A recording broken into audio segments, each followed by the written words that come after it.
un hecho que nos hace sentir cada vez más orgullosos de esa primera pluma colombiana que es Juan Gabriel Vázquez.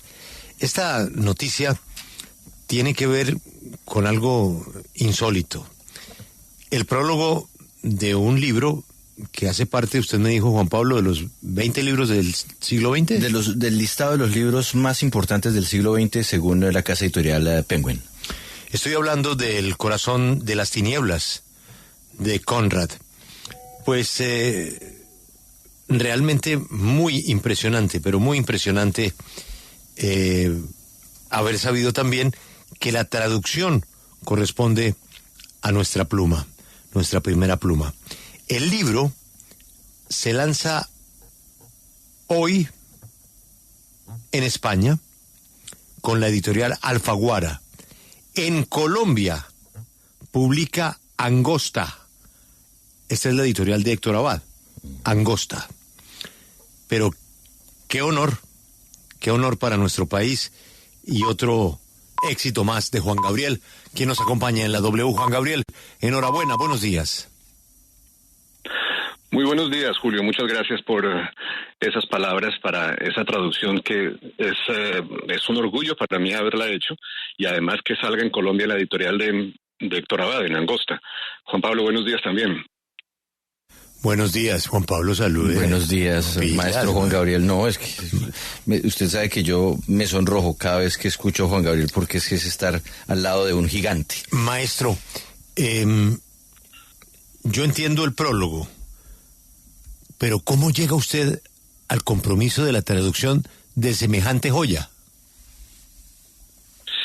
Pues hace unos años, una editorial española que se llamaba Navona, que ya ha desaparecido, me encargó esa traducción porque el editor Pera Sureda conocía de mi relación con este libro. El Corazón de las Tinieblas no solo es uno de esos libros señeros del siglo XX, es uno de los libros más importantes del siglo XX, efectivamente, pero además es para mí, por razones personales, uno de los libros más importantes de mi vida. Es un libro que me cambió la vida, o la enderezó en un momento en que iba un poco torcida, mi vocación literaria, mi trabajo de escritor, y el descubrimiento de este libro fue muy importante para mí. Es una novela de 100 páginas.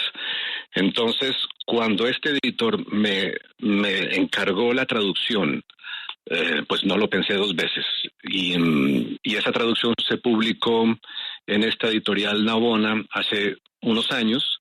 Es una editorial que desapareció poco después, y por esa época entonces hicimos un acuerdo para que en Colombia se publicara mi traducción en la editorial Angosta de Héctor Abad, cosa que me llena de satisfacción, y para que ahora saliera en Alfaguara, ahora que se están cumpliendo, en España quiero decir, ahora que se están cumpliendo 100 años de la muerte de Conrad y estamos todos celebrando su vida y leyendo sus novelas. Entonces es una causa de celebraciones múltiples y en muchas partes, y con distintas personas que para mí son importantes. 100 años de la muerte de Joseph Conrad es el motivo, pues, de que estemos hablando del Corazón de las Tinieblas, entre otros. Maestro, acaba de decir usted algo que yo no sabía, y me suena interesante conocer más. Cambió el rumbo de su vida. ¿Eso qué quiere decir? ¿Que cambió su norte literario o su norte personal?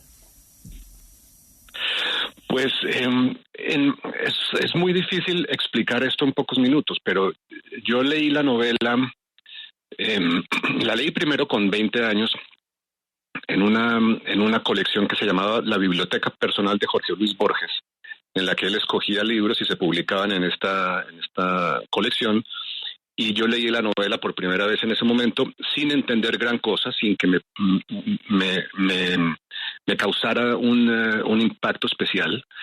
Pero después, 5 años después, en un momento en que yo estaba, mi vocación literaria estaba pasando por malos ratos, por dudas, por incertidumbres, Lo único que me interesaba a mí era escribir novelas y escribir novelas sobre Colombia, y yo sentía que no lo estaba consiguiendo, que no sabía cómo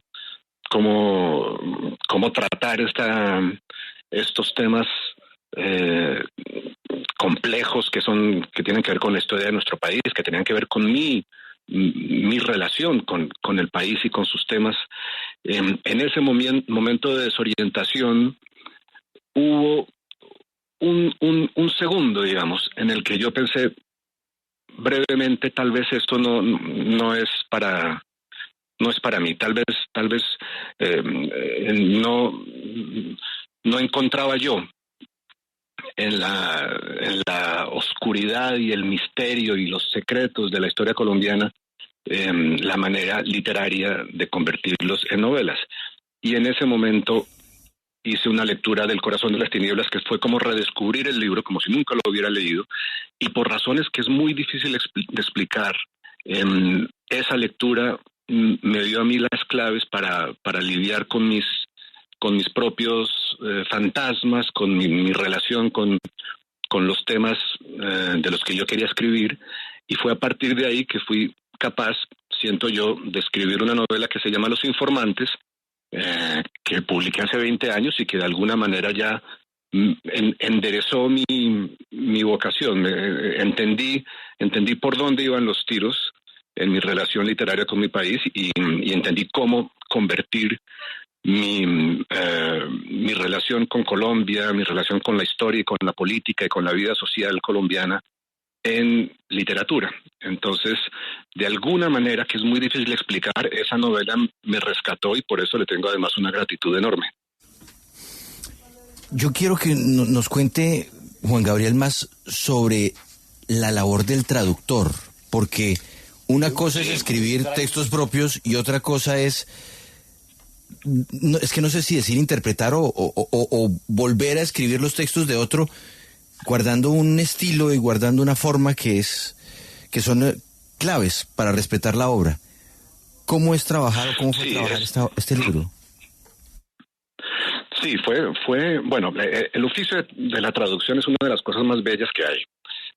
Y es además un oficio sin el cual la civilización no existe, ¿no? Existimos como cultura y como civilización porque todos podemos decir que hemos aprendido de Aristóteles y de Homero y después de Tolstói y de Dostoyevsky, a pesar de que no hablemos ni una palabra de griego o de ruso.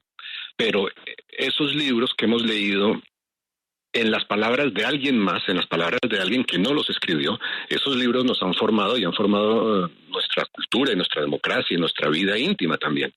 Entonces la traducción es de una importancia extraordinaria. Y para mí ha sido además una escuela de escritura. Uno aprende a escribir leyendo, evidentemente. Y el traductor es el lector perfecto. El traductor es el lector que mejor aprende las enseñanzas de un libro porque tiene que aprender a transponer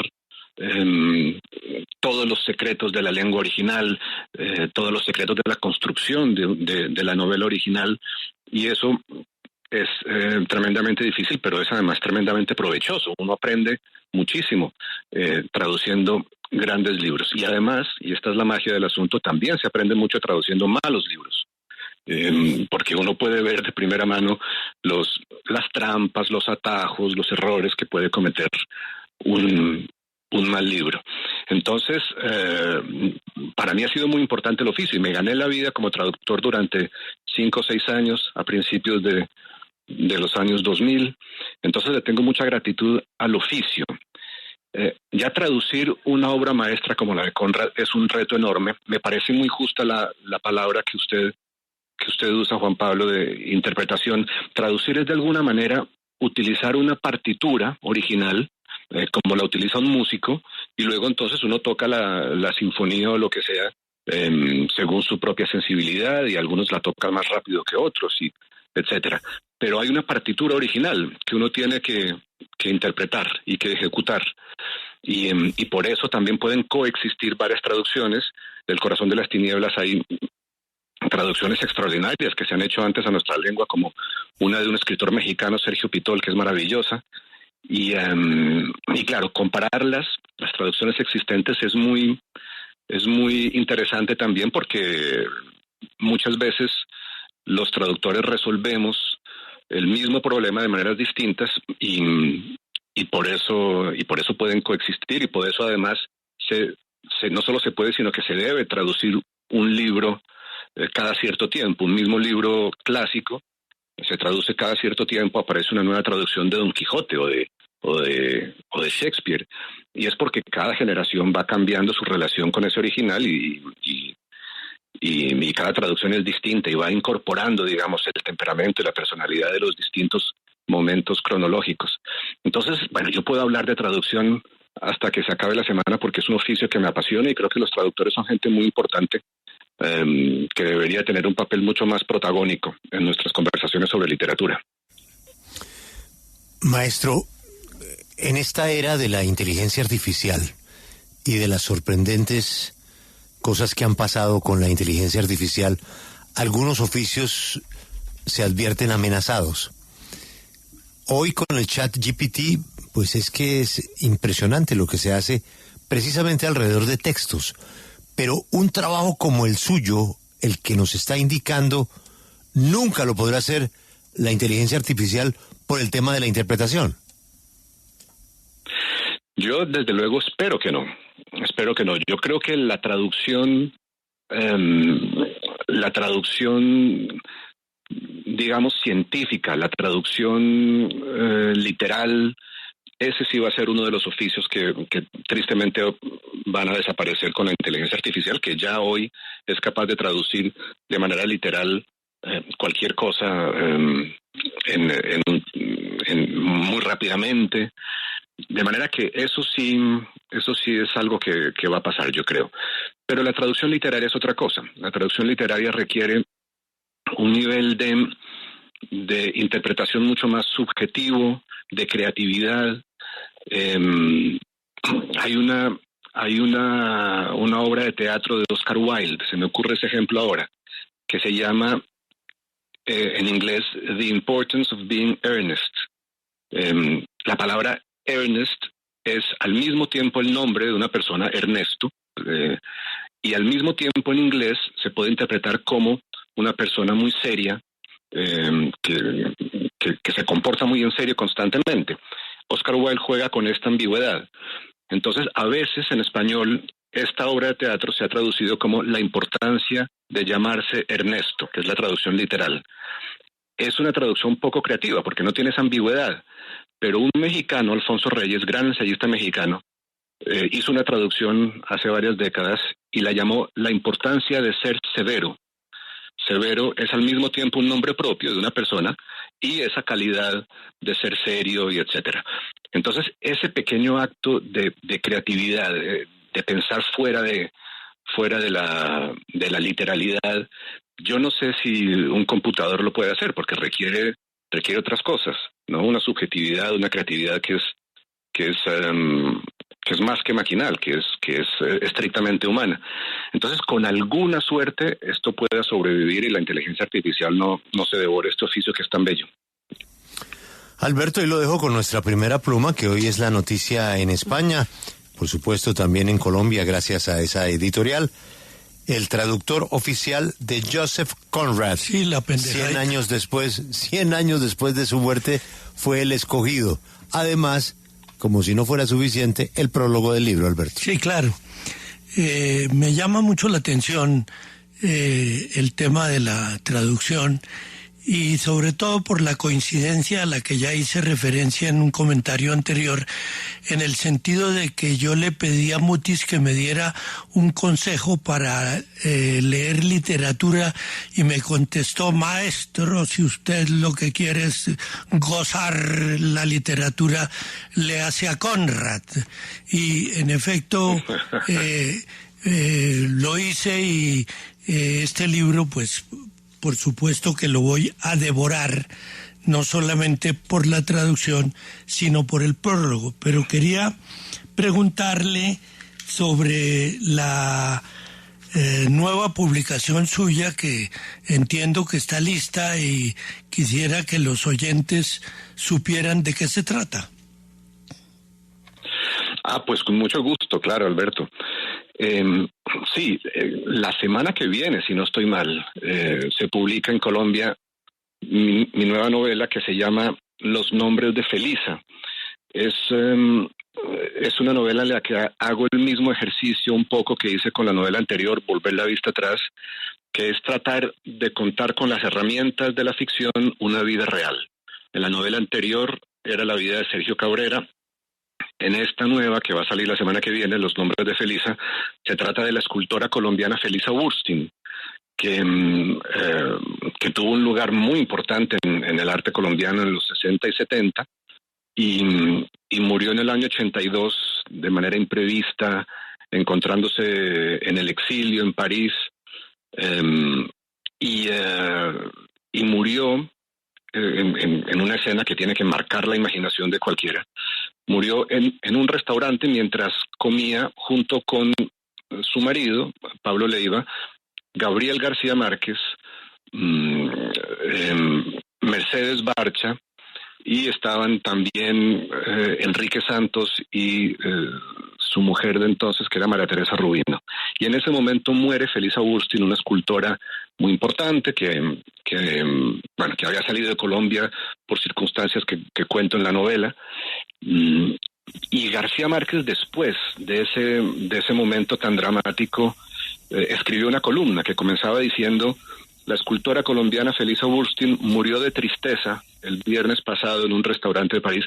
Yo leí esta columna cuando yo tenía 23 años, estaba viviendo en París también, mucho después de la muerte de Felisa Burstyn, y entre las muchas preguntas que me surgieron, hubo una especial que era: ¿por qué de tristeza? ¿Por qué dice García Márquez que murió de tristeza? Y esta novela que acabo de escribir es mi intento por contestar en 300 páginas a esa pregunta: ¿por qué Felisa Burstyn murió de tristeza? Entonces ese es el libro que va a salir la semana que viene. Bueno, además, aquí contamos toda la historia de construcción del libro, el proceso de, ahí sí la palabra es inmersión en el taller, en la vida, en el ambiente, en el segundo a segundo, viajando por el tiempo del trabajo del maestro Juan Gabriel en París. Una pregunta pensando en la foto de ese restaurante, porque acaba de fallecer María Teresa Rubino. ¿Pablo Leiva vive o de esa foto solo queda Enrique Santos? Claro. No, Pablo Leiva vive, sí, claro. Sí, y no solo vive, sino que fue un informante y un cómplice generosísimo conmigo durante la investigación para la escritura de la novela. Generosísimo. A él está dedicado el libro, de hecho, sí. Porque puso a mi disposición su memoria, sus documentos, sí. Ha sido además el guardián de la obra de Felisa. Además ha sido eso, y además su hijo, Camilo Leiva, es un gran conocedor y defensor, ¿no? Y estudioso de la obra de Felisa. Mire, le escribe, yo no sé dónde es el código 41, pero no sé de qué lugar de Europa es el 41. Le escribe un oyente en este momento y dice: maestro, el mensaje a Suiza, me dicen aquí, Suiza, un oyente en Suiza, se llama Guillermo Borrero. El mensaje es que Apocalipsis Now es una obra maestra por sí sola, lo que demuestra de que sí se puede hacer una adaptación de una película adaptándola de una novela, como en el caso de Heart of Darkness. El error es pensar que la adaptación tiene que ser fiel al libro. Es como traducir poesía, es crear algo nuevo. ¿Usted coincide? Está muy bien eso, sí, claro. Bueno, Apocalypse Now es la película de Francis Ford Coppola sobre la guerra de Vietnam, en la que utiliza el esqueleto, digamos, del Corazón de las Tinieblas, de la novela de Conrad, para sus propios fines.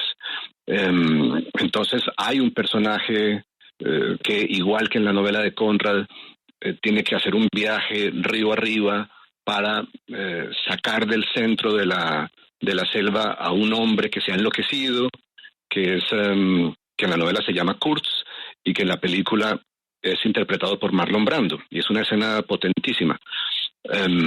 Claro, toda esa es la estructura de Conrad que Francis Ford Coppola toma prestada, digamos, y la adapta a una película absolutamente enloquecida y maravillosa sobre la guerra de Vietnam. Entonces, no sé si es tanto una adaptación como una utilización de una historia que ya se había convertido en un mito, y los mitos son esas historias que podemos utilizar para hablar de otras cosas. Y Francis Ford Coppola entonces hace una fantasmagoría absolutamente enloquecida, con esos helicópteros que bombardean con napalm el Vietnam, etcétera, y para todo eso utiliza el pretexto de Conrad, pero desde luego no es una adaptación exacta, y en eso está su mérito. Juan Gabriel, este domingo Javier Cercas hará su discurso de ingreso a la RAE, a la Real Academia Española, ya como miembro de número. Yo quiero hacer un ejercicio de proyección, pero en el presente. Si fuese usted quien tuviese que dar un discurso ante la RAE este domingo, eso pasará algún día. Pronto. Muy pronto, ojalá. ¿Usted de qué quisiera hablar? ¿Sobre qué quisiera reflexionar, particularmente de la misión de la RAE y de nuestra lengua, el castellano? Sí, es una buena pregunta. Bueno, ¿Qué preguntita? Por un lado, lo primero que tengo que decir es mi alegría por el nombramiento de Javier Cercas, que es un escritor que admiro y que quiero, y que además está ocupando la silla que dejó Javier Marías, que es otro escritor que ha sido importante para mí. Entonces, aquí hay muchas razones para que yo esté contento con esa llegada de Javier Cercas a la RAE. No sé, yo creo que yo cada día estoy más convencido de que en nuestros tiempos el papel de la ficción literaria, el papel de la novela, es cada vez más necesario y más pertinente en el esfuerzo que hacemos para entender el mundo. Vivimos tiempos muy complejos desde el punto de vista de la información. Vivimos sometidos constantemente a versiones de la realidad que son interesadas, que son mentirosas. Es normal que los ciudadanos sintamos que nos mienten constantemente desde todas partes, porque eso está sucediendo. Y a veces lo preocupante es que nos creemos esas mentiras, y eso tiene consecuencias catastróficas. Y yo creo que la manera de explorar la realidad que tienen las novelas, que son construcciones que cuentan historias que no han sucedido, con personajes que no existen realmente, o que cuentan cosas sobre las cuales no tenemos pruebas. Pero yo creo que esas novelas son esos relatos basados en cosas que no existen, son cada vez más necesarios para decir la verdad sobre un mundo difícil de entender, ambiguo, deshumanizado. No, la novela es un regreso tal vez a lo más humano que tenemos, a nuestros rasgos más humanos, quiero decir, y además parte de la base de algo que es muy, muy necesario, que es la curiosidad por el otro. Una novela es un acto de curiosidad por los otros, por las vidas de los otros, y eso creo que cada vez es más escaso, ¿no? La verdadera capacidad de los seres humanos para entender a quien vive vidas distintas, eso cada vez es más escaso. Y yo creo que podría ser una reflexión sobre eso que me parece muy necesario, pero bueno, es apenas una entre mil posibilidades, ¿no? Un colega suyo, Sergio Ramírez, abrió un debate muy interesante con el tema de 100 años de soledad en Netflix. Yo no sé si usted ha visto algo de la serie. No quiero preguntarle por la serie porque es muy temprano. No creo que haya visto ya los 16 capítulos. Pero quiero preguntarle sobre lo que anota Sergio Ramírez. Y es que es muy difícil hacer una serie de un libro que no tiene diálogos, como 100 años de soledad. Sí. Él es crítico de tocar el libro, como muchos de ustedes, no sé si es su caso, de que ese es un libro muy difícil de llevar, como siempre lo dijo el autor. el autor nunca consideró la posibilidad de llevar ese libro al cine o a la televisión. Y aquí pues usan otro recurso que es que uno de los protagonistas va leyendo texto del libro, pero el tema de que el libro no tenga diálogos y que se haga una serie llena de diálogos, ¿a usted le preocupa?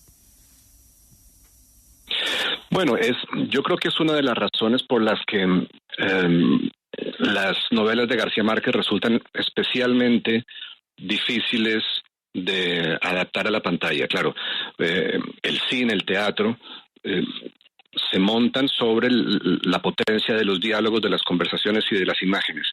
Y las novelas de García Márquez, a partir de cierto momento, a partir de 100 años de soledad puntualmente, son novelas hechas de lenguaje.